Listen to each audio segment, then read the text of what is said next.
Well, the Clutch Trucker truck passes the 1 million mile mark.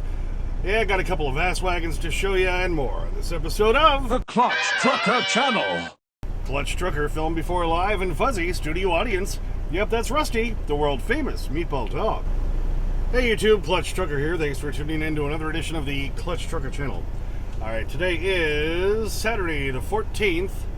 Wasn't that a really bad movie back in the 80s? Yeah, because I remember they had all the Friday the 13th, and so they made this really terrible movie called Saturday the 14th. It was just... I think I went to see it. It was awful. Anyway, so yeah, Saturday the 14th, here I am in Matthews, Missouri. I'm parked at the Speedway, actually. Usually I would park at the TA, but the wind's blowing from the west, and all the spots that I liked over there, they were blowing that way, and the internet was terrible, so I came over here. So maybe I could actually put up this video tonight. What do you think? Alright, when we last spoke, I was parked, that was, what was that, Tuesday night in Armadillo, Texas. I know it's Amarillo, I just like calling it Armadillo. Anyway, I delivered Wednesday afternoon in the Dallas-Fort Worth area, Grand Prairie, Texas. That unload actually went fairly well. What was kind of funny is when I checked in, I had a 5 p.m. appointment. And I got there at like 4:05, and I go check into the guard check, and the guy says, "Yeah, you realize you got a 5 p.m. appointment?" And I was like, "Yeah." "Well, you're early." "Yeah." "Isn't that better than late?" "Well, you can't check in until 1:45 your appointment time." "Really?" So I had to go park off on the side. But anyway, he took all my information, so then all I had to do was slide back in afterwards. They were pretty good about unloading me, and at the time I was trying to book another load. And I thought I had one through Ryan, and then they wouldn't pay enough, blah, blah, blah. Because I had already booked, actually, another one going from DLS. They're the ones who, Dedicated Logistics Services, who I always did the serial loads for, from Northfield, Minnesota, down to, back to Cheyenne. And they had one picking up in Houston, well, Houston area, Pasadena, Texas, going to... Osion, O-S-S-I-O-N, I don't even know how to pronounce it. I'm sure, put it in the comments. Indiana, just south of Fort Wayne. Some auto parts. Fairly light load, so I went ahead and booked that one, so then I had to fill that hole. And as I had said in the last video, I had to go get parked at the Dallas, South Dallas TA. So that night I kept looking for loads, because that Ryan one fell through. And I finally booked one on, was it Coyote or was it TQL? TQL on their website. That picked up the next day at like 1 p.m. and then delivered Friday morning at 4 a.m. at a Kroger down in Houston. Little Clutch Trucker warning for you. Warning, warning, warning! Yeah, you ever book a load going to that Kroger distribution center? It's right near downtown Houston.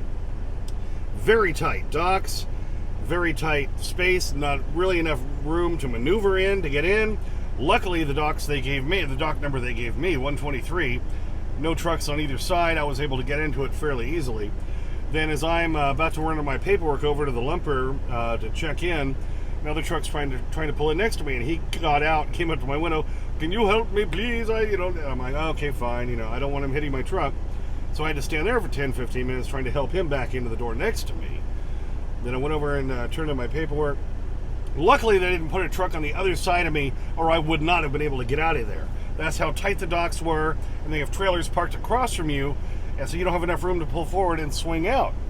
Luckily, they didn't have one next to me, but to get out, I still had to go forward, back up, and keep moving my trailer back to the right to make it around and not hit anybody getting out of there. So, warning, if you're going to that Kroger near downtown Houston, it's tight, baby.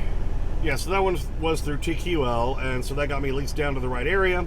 Then I had to go park over at the Loves near Pasadena to kill a couple hours. I had to do a split to make that one work, and then went and picked up my load of auto parts, and I'm on my way up to Indiana with those. So here we are now, Saturday night. I only made it up to like Corrigan, I think is what it is, Texas, yesterday afternoon. Because now remember, I did a split. I didn't get much sleep that night during that split. Then I was at the dock, and then I had to go pick up, and blah, blah, blah. So I'd hardly had any sleep. So Elliot went on Trucker Path, and he said, I like Whataburger. And he said, there's a Whataburger at this truck stop in Corrigan, Texas, just south of Lufkin there. So I stopped there, and I got that chili cheeseburger from Whataburger. It's a beautiful thing. Oh, it'll bring tears to your eyes. Yeah, so that was early Friday morning. I delivered at the Kroger. Picked up the auto parts, made it up to Corrigan, and parked there, and then went in and got that Whataburger. That'll put you in a coma, and it did for me. 2 patties, chili mounted on there with Fritos. Oh, it's a beautiful thing, baby. So I had to go to sleep after that. And like I say, I hadn't had much sleep. So I got up, just after midnight, took Rusty out, got everything all together, and started driving then early, then Saturday morning. And made it up here to Matthews, Missouri. I've got about another 6 hours, 6.5 hours, I think, to make it up towards where I'll be delivering for Monday morning. So I'll do that tomorrow. So I got parked nice and early today, so I got to take a nice long break tonight. Now, the big news. Yep, as I was, I had fueled up this morning. Wait to see, what was my mileage when I filled up? I stopped in Carthage, Missouri, at the new TA Express there. I was at 999,846 miles, so I was going to be pretty close. Oh no, Carthage, 999,945, I'm sorry. So I was only 55 miles before I hit 1,000,000 miles on this truck. I was kind of curious to see how the odometer would do it, whether it was just going to go to all zeros, or whether it would show 1,000,000. Well, what it did is it ended up showing the 1,000,000, but then took away my tenths of a mile. Let's look. All right, there it is, 999,999.8 miles, 0.9 miles, and 1,000,000! So basically moved everything over one, but took away my tenths of a mile, which I thought was a little irritating. Because I'm still old school. I still write down state lines and miles wherever I, fuel up and park and blah, blah, blah. And to not have the tenths of a mile on there is a little irritating to me. I guess I'm going to have to get used to that. What do you think? So how about that? This Freightliner Coronado glider kit. And if you don't know what a glider means, that means it has to have 3 main components that were remanufactured or rebuilt. So when I bought it in 2016 for $125,000, it came with a rebuilt 1999 Detroit Series 60 12.7 liter engine. Does not require DEF, does not have any of the after treatment crap on it, which means it doesn't have all those sensors and not those DEF nozzles and the DEF heaters and all that crap that shuts you down a lot on these newer trucks. That's the reason I bought this truck. And it had a rebuilt transmission and a rebuilt rear end, I think, for the drive axles. So those were the 3 that qualified it for a glider truck.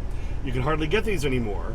The year after I bought this one, the value shot up because FMCSA changed the rule and said if you've got an engine that's 1999 or older, you don't have to run the E-log. So I didn't have to run E-logs for a long time.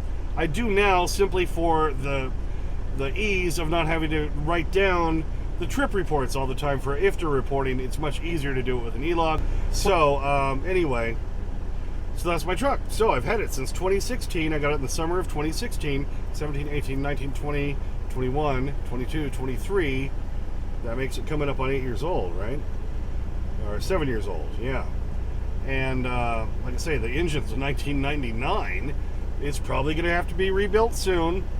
But I like, if you follow my videos, I looked into maybe buying a newer truck, and the numbers just didn't add up. It made more sense to rebuild the engine on this one than buying a newer truck with maybe somebody else's problems that you have no idea. I know the entire history of this truck, plus with the whole clutch trucker remodel,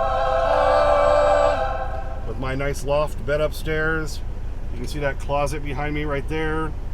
The clutch trucker couch, the fridge, the freezer, the sink, and of course the piece de resistance, the toilet, the RV style cassette toilet. You can't go wrong, baby. So yeah, as we sit right now, 1,429 miles on this truck as of today, Saturday, October 14th, 2023. Okay, got a couple of Ass-Wagons to show you, just a couple.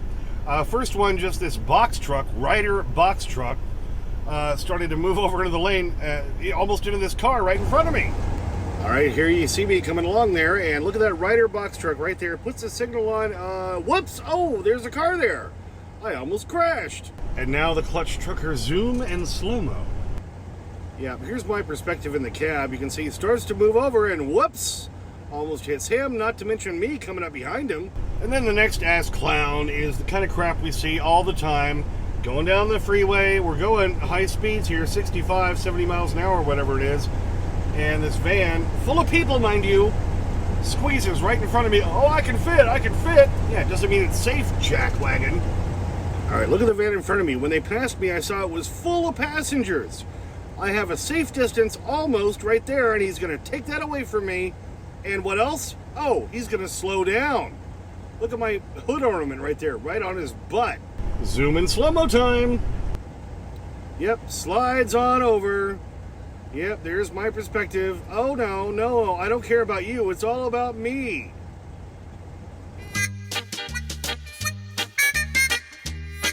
All right, so I deliver in Ocean, just south of Fort Wayne on Monday. I can start as early as 7 a.m. and I don't have anything else booked yet. We did hear finally from HBRN that the Lignite's going to be picking up in New Mexico now, going back to Wisconsin. And can we do one for, they put up for the 18th or the 20th? Problem is, they didn't give us any information like exactly the town it picks up and how much it's going to pay. If it's not going to pay enough, it's not going to be worth it, especially now having to go down to New Mexico, because I can't make the serial work with that. So now that we're on the weekend, of course, I have gotten no other information. I tried calling people, got nothing back. So I started looking into other loads. I bid on a Coyote one, and they're not responding. So as of now, after I deliver on Monday, I don't know what I'm doing. Well, thanks for tuning in for that one. Yeah, just a quick one, but yeah, had to celebrate the 1,000,000-mile mark for the old truck here, baby. Yeah, how about that, huh? 1,000,000 miles, baby. Yes, thank you. All right, thanks for tuning in. Please subscribe. Please like and comment. Get your comments as soon as I can. Sometimes takes a few days because I'm a working truck driver. Clutch Trucker on Instagram. Clutch Trucker on X. We used to be Twitter, where I always put Rusty pics and stuff. Also, Clutch Trucker 5 on TikTok. And as always, sniff that magic YouTube fairy dust. Clutch and Rusty, out. So, you got a game going on somewhere, pal? Oh, Buck! Yeah, I do. Well, you're not going to get any strikes now sitting there, are you? Come on, get out of here. Okay, ready for the bacon strips? I'm reaching for the bag. And there's the bag. Here it is. Oh, yeah. We'll crack it open. We'll get one for you. All right. Oh, happy dog. Look at him. Oh, happy dog. Okay. Oh, here it comes. Here it comes. There it is. Oh, yes. Always has to eat it over his pet bed. The wonderful Junior sent us a long time ago. This is the upgraded extra luxury pet bed. It's a beautiful thing. Oh, yeah. Rusty all over that baby. Here. Come on.